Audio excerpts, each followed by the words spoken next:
Ads లేకుండా latest episodes చూడండి. పొద్దున్నుంచి నా చావు మీద పడ్డారేంటి మీరందరూ? జరిగేది అదే కాబట్టి చెప్తున్నానత్తయ్య. పిరికి దానిలో చచ్చిపోవద్దు. ఆంటీ ఎందుకు ప్రాణం తీసుకుంటుంది? నీకు నీ మొగుడికి కలగాని పడిందా ఏంటి? నాకు పడ్డ కల నిజమవుతుందేమోనని హెచ్చరిస్తున్నాను. నేను చావను చావను చావను, సరేనా?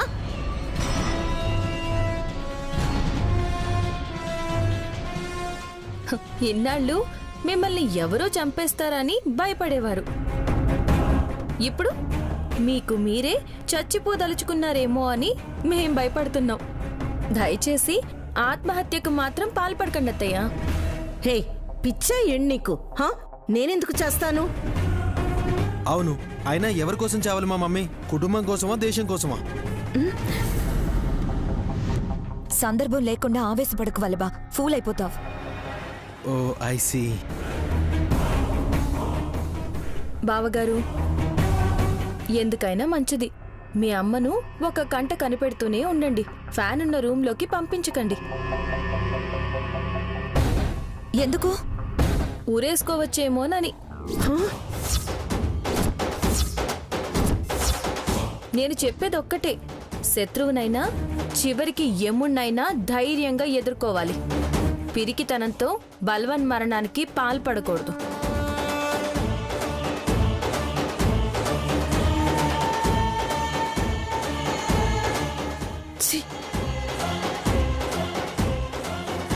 వీళ్ళు చచ్చిపోవద్దు అంటున్నారు గాని వీళ్ళ మాటలకే చావుచేలా ఉంది మమ్మీ.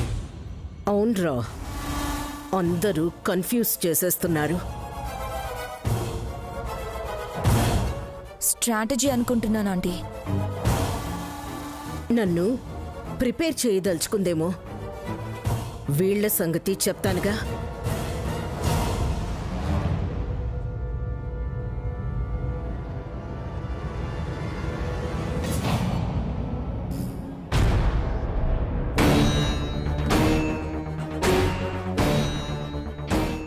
జీవం తీసుకో. నైనమ్మకి నీ చేతుల మీదుగానే ఇవ్వు. తీసుకో. ఎవరిచ్చినా ఏముంది స్వామి, ఇదంతా నాటకమే కదా. మనం ఆడే నాటకం అమ్మవారి లీలల ముందు ఏపాటిది? నిజం స్వామి. 2 నిజాల్లో నీకు మాట కూడా వచ్చిందన్న నిజాన్ని దాచిపెట్టాలి. అది మర్చిపోకు. అట్లనే స్వామి. ఇక మౌనం పాటించు. గుమ్మంలోకి అడుగు పెట్టబోతున్నాం. గాయత్రి పాపను చూసినా సరే ఉత్సాహంతో పొరపాటునైనా సరే పలకరించకు. అర్థమైందా? మాట్లాడవేంటయ్యా? నోరు తెరవద్దని చెప్పారు కదా స్వామి. ఈ తెలివితేటలు లోపల చూపించు. పద.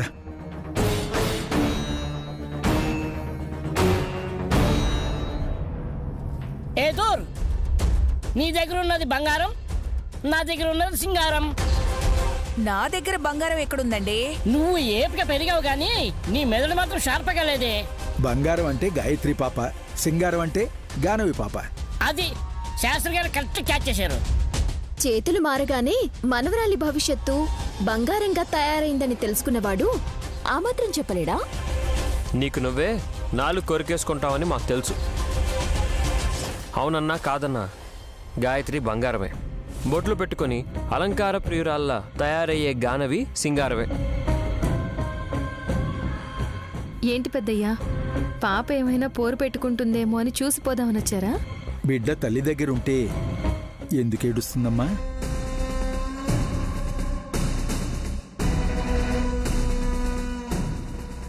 తనే కన్నతల్లైనట్టు బానే కవర్ చేస్తున్నారు శాస్త్రి గారు.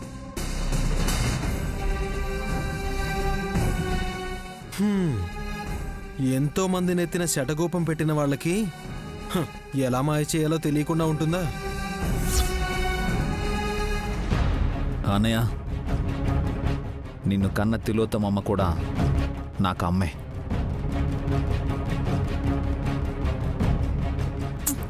పెంచిందా ముంచిందా అని విషయాలెప్పుడూ బేరీజు వేసుకోలేదే. అది సరేలే. ఇంతకీ జీవాన్ని కూడా వెంటేసుకొని శాస్త్రి గారు ఎందుకొచ్చారు? సెలవిచ్చారు కాదు. మేమొచ్చామని చూశారే గాని జీవానికి చెయ్యి తిరిగొచ్చిందని చూడలేకపోయారమ్మా మీరు.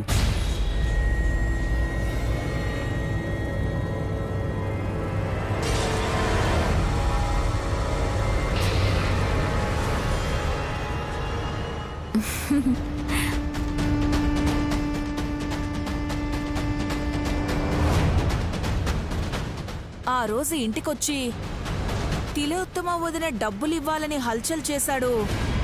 పోలీస్ ఇన్స్పెక్టర్ రాగానే కత్తి చూపించి బెదిరించిన వాడు ఇతడేగా?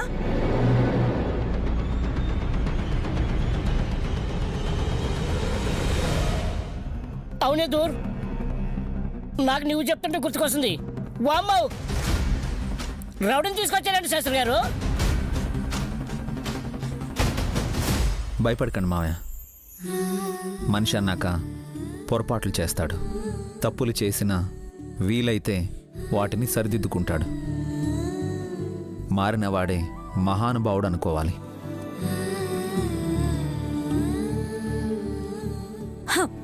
మరి అత్తయ్య లాంటి వాళ్ళని ఏమనాలి విశాల్? మారుతారు అని అనుకుందామా, ఏ మారుస్తారు అని అనుకుందామా? జీవానికి చెయ్యొస్తే ఈవిడ చెయ్యి పడిపోయింది. అయ్యో, ఏమైందమ్మా? విశాలాక్షి జుట్టు మీద చేయి పెట్టింది. ఆ తర్వాత ఫట్టుమంది. ఏదో గ్రహచారం కొద్దీ అలా జరిగితే అందరికి ప్రచారం చేస్తావేంటక్క? నా మొదటి శత్రువు అంటూ ఎవరైనా ఉన్నారు అంటే అది నా పెద్ద కోడలు హాసిని అనుకుంటా. థ్యాంక్ యూ అత్తయ్య. నాకు మొదటి స్థానం ఇచ్చినందుకు మీకు ఓ జిలేబీ చేసి పెడతానే. మీ రబ్బరు చేత్తోనే కడాయిలో పిండి రౌండ్ రౌండ్గా వేస్తాను. ఓకేనా అత్తయ్య? మెంటల్. ఏయ్, మమ్మీని ఇన్సల్ట్ చేస్తావేంటే నువ్వు? వల్లబా, ఒక నిమిషం ఆగు.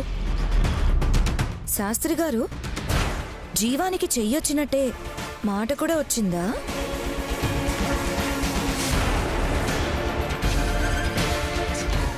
వీళ్ళకి అనుమానం వస్తుందని స్వామి చెప్పినట్టే అడిగారు. మాట మాత్రం ఇంకా రాలేదు. నీకెలా తెలుసు? జీవం అన్న చేతిలో చలనం రావడం మా కళ్ళారా చూసాం కాబట్టి చెప్పగలుగుతున్నాం.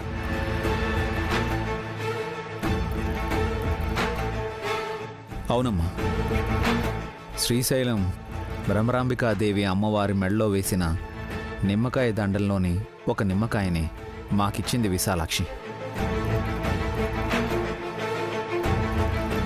అది నైని చేయి జారి అప్పుడే గురువుగారి దగ్గరికి వస్తున్న జీవన్ దగ్గరికి వెళ్ళింది. అప్రయత్నంగానే దాన్ని చేతిలోకి తీసుకున్నాడు.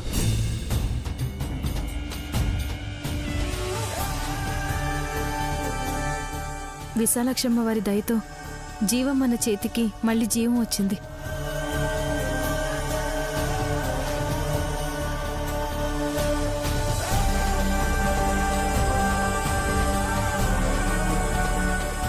చూసారా అత్తయ్య, ఆ పిల్ల విశాలాక్షి మా అక్క బావగారికి కాదు, పరాయి వాడైన జీవానికి కూడా మేలు చేసింది. మీకు మాత్రం చెయ్యి పడిపోయినా ఏమివ్వకుండా వెళ్ళిపోయింది. ఏమివ్వాలనంటావు? నిమ్మకాయ, వంకాయ, టెంకాయ ఇచ్చినా నెత్తికేసి కొట్టుకోవాలత్తయ్యా. అంతకు మించి ఏం చేస్తారు పాపం? నాకిలా అయినందుకు మీ అందరికీ తమాషాగా ఉందనుకుంటా. అమ్మా, అలా అనుకోకు. నీలం రంగు ఉంగరం తొడిగావు కదా, కంకణం వేసుకున్నాం. త్వరలోనే నీకు నయం అవుతుంది. ముఖ్యంగా గాడిద చుచ్చుని లాగించేస్తుంది కదా. చిచ్చి, అస్తమానం గుర్తు చేయకు హాసిని.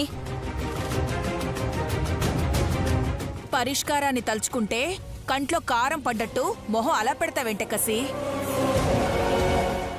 చాలే పిన్ని, కసినడం దేనికి? వచ్చిన వాళ్ళని అనాలి. ఎందుకంటావు? సంబంధం లేని వాడికి చెయ్యొచ్చిందని సంబరంగా చెప్పుకోవడానికి వచ్చారు. ఇప్పుడు అత్తయ్యకి చెయ్యి పడిపోయిందని బయటికి వెళ్లి 100 మందికి చెప్పుకుంటారు. మన పరువు తీయడానికి కాకపోతే ఎందుకొచ్చినట్టంట? పొరబడ్డావమ్మా. మేమొచ్చింది నైనమ్మకి చీర పెట్టడానికి.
సైలెంట్గా ఉండు. ఈ తంతు పూర్తవని.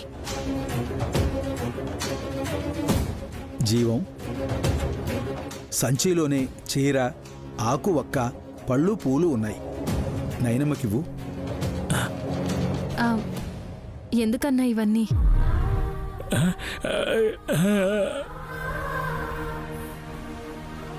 చెయ్యి పనిచేస్తున్నందుకు కాకపోయినా నన్ను అన్నా అందుకైనా ఇవ్వని అని అంటున్నాడమ్మా.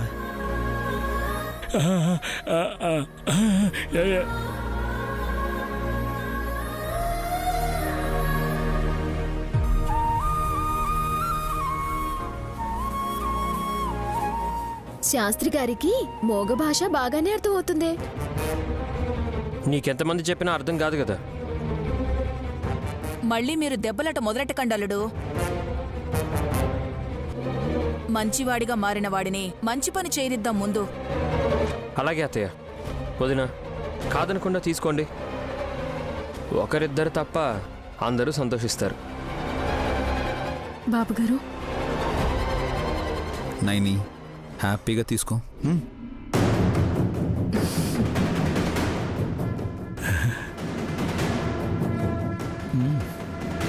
ఇవ్వన్నా.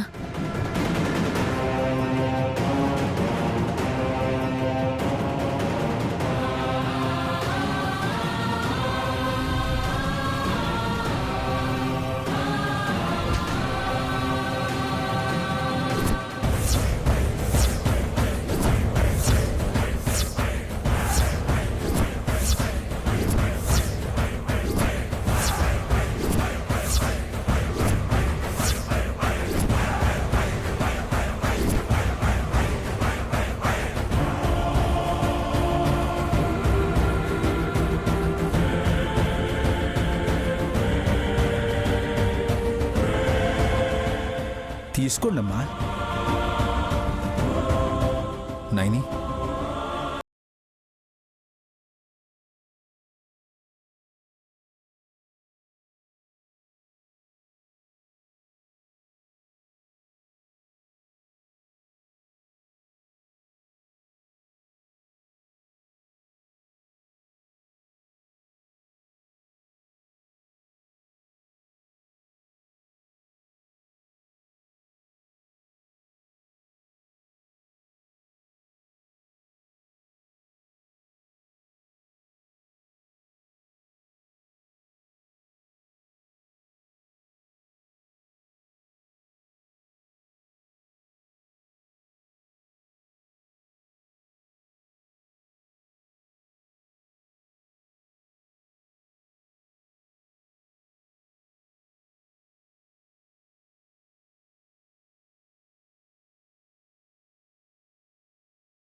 నీ కన్న బిడ్డను ఎత్తుకుపోయిన పాపం కొంచెమన్న పోవాలనమ్మా.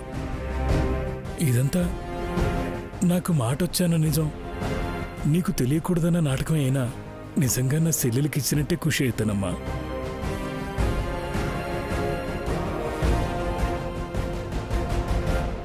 అయ్యో అన్నా, దండం పెట్టకన్నా, నీకన్నా చిన్నదాన్ని నేను.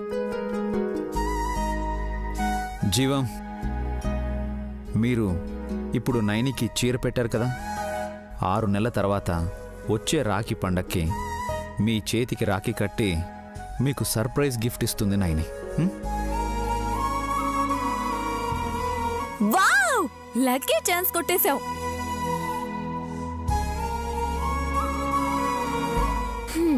ఇంట్లో వాళ్ళకన్నా బయటి వాళ్ళే అదృష్టవంతులు అనుకుంటా. పర్వాలేదులే సుమన. వల్లభ, జీవాన్ని తీసుకురండి, డబ్బులిద్దాం. అలాగే మమ్మీ.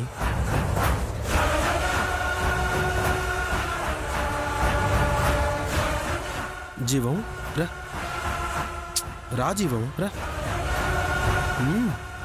రమ్మంటుంటే రా.